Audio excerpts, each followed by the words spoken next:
నమస్తే, welcome to our channel. నేను సౌజన్య.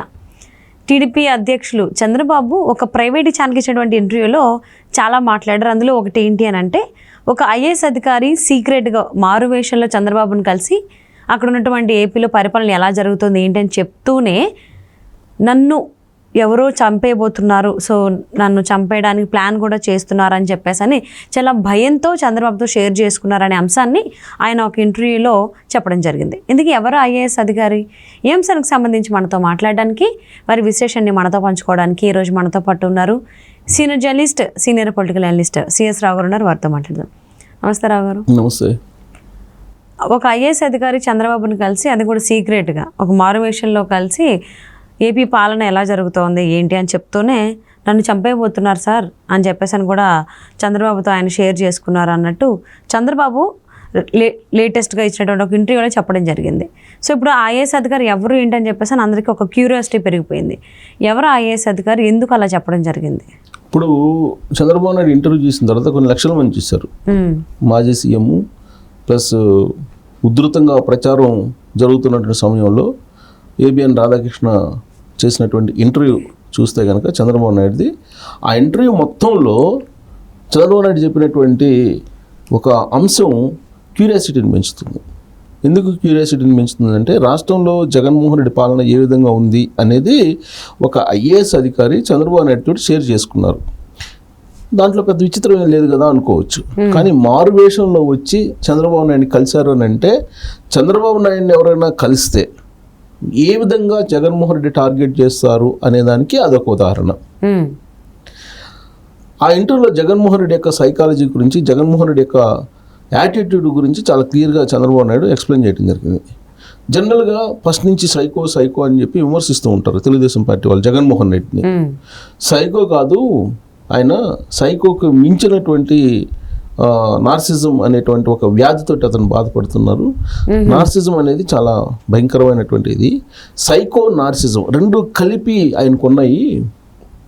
అంత భయంకరమైనటువంటి అతను జగన్ అనేది ఆయన ఆ ఇంటర్వ్యూలో చెప్పినటువంటి మాట.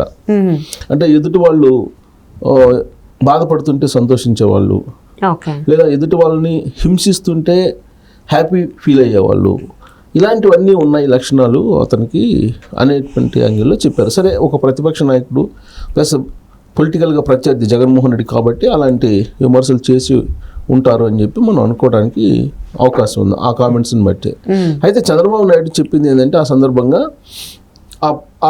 ఆ విధంగా నేను ఎందుకు చెప్తున్నాను, ఇలాంటి డిసీజెస్ తోటి బాధపడుతున్నాడు జగన్మోహన్ రెడ్డి అని చెప్పి చెప్తూ ఒక ఉదాహరణ చెప్పారు. మారువేషంలో ఒక ఐఏఎస్ అధికారి వచ్చి తనని కలిశారు. కలిసి రాష్ట్రంలో పరిపాలన ఏ విధంగా ఉందని చెప్తూ తను చంపేయటానికి భయపించారు. ఫైల్ మీద సంతకం పెట్టించుకోవడానికి, ఒక ఇంపార్టెంట్ దాని మీద సంతకం పెట్టించుకోవడానికి తనని భయపించారు, భయపించి సంతకం పెట్టించుకున్నారు అని చెప్పి చెప్పాడు అతను అని చెప్పి ఆయన ఇంటర్వ్యూలో చెప్పినట్టనమాట. అది అన్న మరుక్షణం నుంచి ఆ ఐఏఎస్ అధికారి ఎవ్వరు అనే దాని మీద రకరకాలుగా పొలిటికల్ సర్కిల్స్లో చర్చ జరుగుతుంది. ఎవరు ఐఏఎస్ అధికారి అనే దాని మీద ముగ్గురు మీద ఒక అనుమానం కలుగుతుంది. ఆ ముగ్గురులో ఒకరు అయి ఉండొచ్చు, చంద్రబాబు నాయుడు కలిసి మారువేషంలో కలిసినటువంటి వాళ్ళు అని చెప్పి సచివాలయంలో కానీ ఉద్యోగుల్లో కానీ ఐఏఎస్ సర్కిల్లో కానీ ఐపీఎస్ సర్కిల్లో కానీ జరుగుతున్నటువంటి ఒక చర్చ. సో వాళ్ళల్లో ఆ ముగ్గురు ఎవరని అంటే, డైరెక్ట్గా నేనైతే పేర్లు చెప్పను, ఎందుకంటే ఆయన కూడా పేరు రివీల్ చేయలేదు చంద్రబాబు నాయుడు. సో అంత భయపడుతున్నటువంటి మారువేషంలో వచ్చి చంద్రబాబు నాయుడు కలిశారు కాబట్టి ఆయన పేర్లు 1, 2, 3 పేర్లు చెప్పడం కూడా కరెక్ట్ కాదు. ఇండైరెక్ట్గా నేను కొన్ని హింట్స్ అయితే ఇస్తాను ఆ ముగ్గురికి సంబంధించినవి. నెటిజన్స్కి అర్థమైపోతుంది ఎవరనేది. ఫస్ట్ అంటే ప్రయారిటీ వైజ్ తీసుకుంటా. ఫస్ట్ చంద్రబాబు నాయుడికి అత్యంత ప్రియమైనటువంటి, అత్యంత ఇష్టమైనటువంటి ఐఏఎస్ అధికారి. చాలామంది ఐఏఎస్లు ఉన్నారు. చంద్రబాబు నాయుడు 15 ఏళ్ల పాటు ముఖ్యమంత్రిగా చేశారు. చాలామంది ఐఏఎస్లు ఉన్నారు. ఆయన ఐఏఎస్లకి ఎంత విలువ ఇస్తారో అందరికీ తెలుసు. చాలా గౌరవిస్తారు, ఐఏఎస్లు కానీ ఐపీఎస్లు కానీ ఉద్యోగులు కానీ గౌరవిస్తారు Chandrababu Naidu. But at the same time పని కూడా చేపిస్తారు.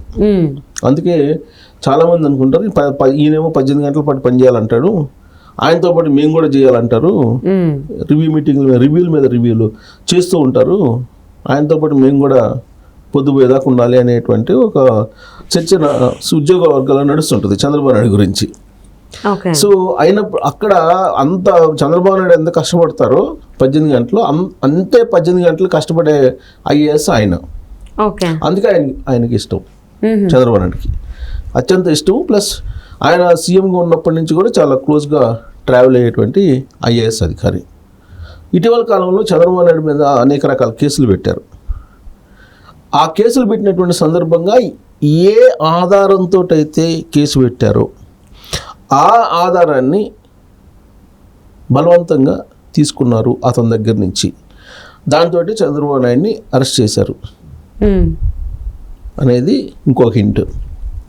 3, జగన్మోహన్ రెడ్డి అధికారంలోకి వచ్చినప్పటి నుంచి దాదాపుగా అసలు ఆయన ఉన్నాడా లేడా అన్నట్టుగా విధులు నిర్వహిస్తున్నారు. ఆయన చాలా లో ప్రొఫైల్ మెయింటైన్ చేస్తున్నారు. ఎవరైనా ఫోన్ చేసినా అత్యంత ఆప్తులు లిఫ్ట్ చేయకపోవడం, మెసేజ్ పెట్టినా రిప్లై ఇవ్వకపోవటం, తన పని ఏదో, తన కారు ఏదో, తన వాచ్మెన్ ఏందో, ఇంటికి ఇల్లు ఏందో లేదా ఆఫీస్ ఏందో ఇంతవరకే పరిమితం కావటం, ఎవ్వరికీ టచ్లో లేకుండా ఆల్మోస్ట్ అండర్ గ్రౌండ్లోకి వెళ్ళిపోయారా అనేటువంటి అనుమానం కలిగేలా వ్యవహరిస్తున్నటువంటి అధికారి. సో ఈ 3 టిప్స్ చెప్పాను. ఈ 3 టిప్స్లో చాలామందికి అర్థమైపోయి ఉండొచ్చు ఆయన ఎవరనేది. ఒకవేళ ఆయన కాకపోతే సెకండ్ ఆప్షన్ ఎవరు? సెకండ్ ఆప్షన్ ఎవరంటే చంద్రబాబు నాయుడుకి అత్యంత సన్నిహితుడు. ఆయన కూడా చంద్రబాబు నాయుడు జిల్లాలో కలెక్టర్గా కూడా పనిచేశాడు ఆయన చాలా కాలం పాటు అప్పట్లో. ఆ తర్వాత చంద్రబాబు నాయుడు గవర్నమెంట్ వచ్చిన తర్వాత ఆయన ఫోకల్ పాయింట్స్లో పనిచేశారు. ఇప్పుడు జగన్మోహన్ రెడ్డి గవర్నమెంట్ వచ్చిన తర్వాత కూడా ఫోకల్ పాయింట్లో పనిచేస్తున్నారు. రెండు ఆయన. సో ఆ ఆయన ఇద్దరు అప్పుడు చంద్రబాబు నాయుడు టైంలో ఫోకల్ పాయింట్లో పనిచేశారు, ఇప్పుడు ఫోకల్ పాయింట్లో పనిచేశారు, సేమ్ సామాజిక వర్గం. సో కాబట్టి రెండో దానికి హింటు సరిపోయింది. ఇక 3 వచ్చేసేసి జగన్ ఏదైతే కావాలనుకుంటున్నాడో ల్యాండ్ టైటిలింగ్ యాక్ట్, ఈ ల్యాండ్ టైటిలింగ్ యాక్ట్కి సంబంధించి పూర్తి సహాయ సహకారాలు అందించేటువంటి అధికారి. ల్యాండ్ టైటిలింగ్ యాక్ట్కి సంబంధించి బొమ్మలు ఖచ్చితంగా వేయాల్సిందే. ఆ బొమ్మల్ని వేయించమని చెప్పి సీఎంఓ ఆఫీస్ నుంచి ఒక అధికారి ఆదేశిస్తే దాన్ని CCLAలో ఇంప్లిమెంట్ చేసేటువంటి ఒక ప్రధానమైనటువంటి అధికారి, ఐఏఎస్ అధికారి ఆయన. గతంలో చంద్రబాబు నాయుడు టైంలో కూడా ఆయన కీలకంగానే వ్యవహరించారు, ఇప్పుడు కూడా ఆయన కీలకంగానే వ్యవహరిస్తున్నారు. సో వీళ్ళల్లో నేను ఆల్రెడీ చెప్పాను 3 అతను కూడా. వీళ్ళల్లో సెకండ్, థర్డ్ తెలుగు ప్రజలకి బాగా తెలిసినటువంటి వాళ్ళు, ఇంకొకళ్ళేమో ఉత్తర భారతదేశానికి సంబంధించినటువంటి వారు, ఆంధ్ర క్యాడరు. సో కాబట్టి ఈ 3లో ఒకళ్ళు అయి ఉంటారు. ఆ 3లో ఎవరు అనేది నెటిజన్లే వాళ్ళు తెలుసుకోవచ్చు. ఆల్రెడీ నేను హింట్స్ ఇచ్చాను. అయితే జగన్మోహన్ రెడ్డి పాలన ఒక ఐఏఎస్ తన ప్రాణాన్ని అరిచేతిలో పెట్టుకున్నట్టుగా విధులు నిర్వహిస్తున్నాడంటే ఎలా ఉందనేది ప్రత్యేకంగా చెప్పవసరం లేదు. ఐఏఎస్లు ఐపీఎస్లు అంటే ఎంత పవర్ఫుల్ అంటే వాళ్ళకి ప్రత్యేకమైనటువంటి రక్షణ ఉంటుంది.